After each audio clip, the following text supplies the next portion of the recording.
Ladies and gentlemen, we're on Toastmasters. We have speakers this evening. The first speaker is Frank Orsino, and he's going to give his number 2 speech, which is on organization.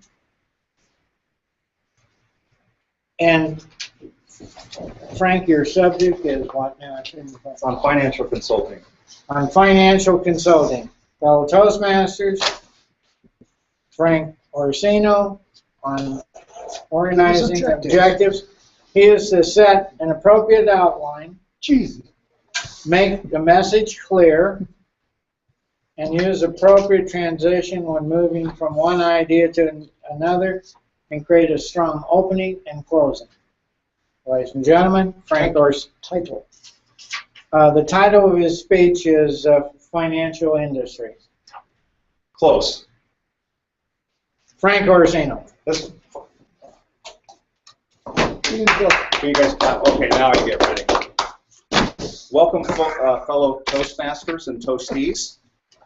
And my subject is my industry, which is financial consulting. There's a lot to talk about. We heard earlier today about I need a 16 or 17% return. And it made me think of a few things that I hear about all the time now that our industry's gotten so complex. So I'm going to talk about 3 things in my industry. 2 of them bother me.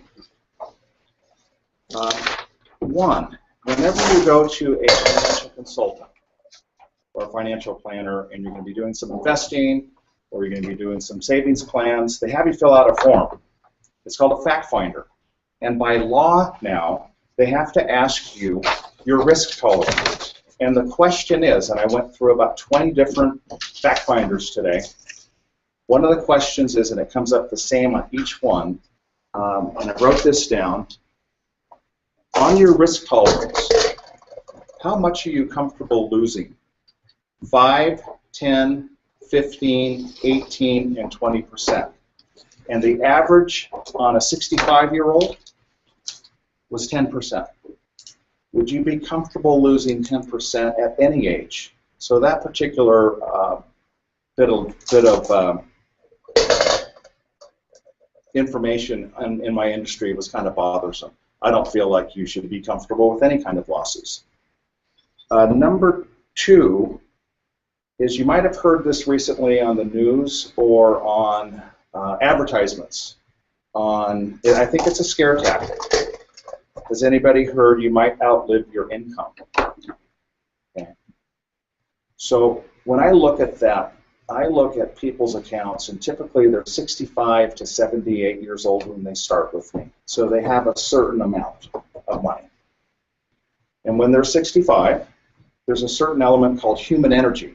When you're 65, you have your accounts, you're retired now, you have your house in Florida, you're going to go visit the kids in Michigan, and you'll go at Christmas time, maybe you'll go out at Easter time, Thanksgiving comes around, you do a lot of things. You vacation, you do all sorts of things. Now, when you turn 70, your accounts are going up, but what does your human energy do when it's 70? It's a little bit less. When your human energy is less, you're spending less. So let's take it at 75 years old. You might not go at Thanksgiving and Christmas. You'll have the kids come out and see you. Typically, when you used to stay for New Year's Eve taking care of the grandkids, you stay for Christmas, you'll stay for New Year's, take care of the grandkids, and when you're 75, 78 years old, you'll just maybe come for Christmas. Now, you're doing less, but what are your accounts doing? Going up. Now you turn 80. All the family comes and sees you. You might make one trip for something, but typically everybody comes to see you. So you're doing less, human energy is less, which means you're spending less. What are your accounts doing? They're going up. For the most part, people are not going to outlive their income. So those are 2 of the negative things. I will close on something that I've been professing for a long time. Losses hurt you more than the gains help you. Every time. Losses hurt you more than the gains help you. So I'll give you an example. You take $100,000 and you lose 30%. That's happened a lot. in the stock market history. How much do you have left over? 70,000. You lost 30%. Okay, how much do you need to regain the next year to get back to 100,000? Well, I lost 30. I got to gain 30. No, you're working with $70,000. So to get back to even on the loss at 70,000, to get back to 100,000, you have to make 43% to get back to the 100,000.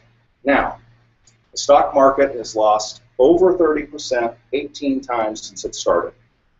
Okay, we've seen that 3 times in the last 12 years, 15 years. How many times has it gained 43% in a year? 0. So my point is, losses hurt you more than the gains help you. I thank you all.